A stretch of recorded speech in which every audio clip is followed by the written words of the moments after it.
Hello friends, આજે તમારા માટે હું લાવી છું ખજૂરની રેસીપી। ફ્રેન્ડ્સ, તમે જોઈ તો હશે કે આ રેસીપી કેવી રીતે બને છે, પણ ચલો આજે તમે મારી રીતથી પણ તમે ટ્રાય કરજો। એ સરસથી જરૂર બનશે અને તમે મને જણાવજો કે આપણે એનું નામ શું રાખશું।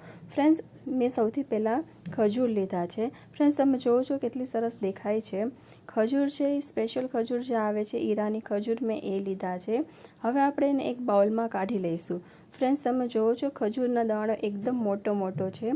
હવે આપણે એને વોશ પણ કરવાનું છે અને આપણે એને ટિશ્યુ પેપર ઉપર સરસ રીતે નીતરવા માટે રાખી દઈશું અને પછી આપણે એને સરસ રીતે ક્લીન પણ કરી લઈશું અને પછી બધા અંદરના જે સીડ હોય ખજૂરની અંદરના એ આપણે કાઢી લેવાના છે।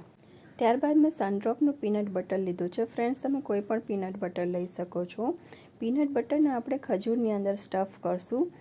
એવી જ રીતે આપણે બધા જ ખજૂરને આપણે સ્ટફ કરી લેવાના છે। ત્યારબાદ મેં રોસ્ટેડ પીનટ લીધા છે। જે આપણે પીનટ બટર સ્ટફ કર્યું એની ઉપર જ આપણે રોસ્ટેડ પીનટને આપણે સરસ રીતે અરેન્જ કરી દઈશું અને ખજૂરને આવી રીતે આપણે બંધ કરી દેવાનો છે। અને મેં ડાર્ક ચોકલેટ લીધી છે। તમને ગમે તો તમે મિલ્ક ચોકલેટ પણ લઈ શકો છો। અને ત્યારબાદ મેં એને ડાર્ક ચોકલેટમાં ડીપ કરી અને એને સરસ રીતે બટર પેપર ઉપર રાખી દીધા છે અને ફોર્કથી મેં એને ઇફેક્ટ આપી દીધી છે।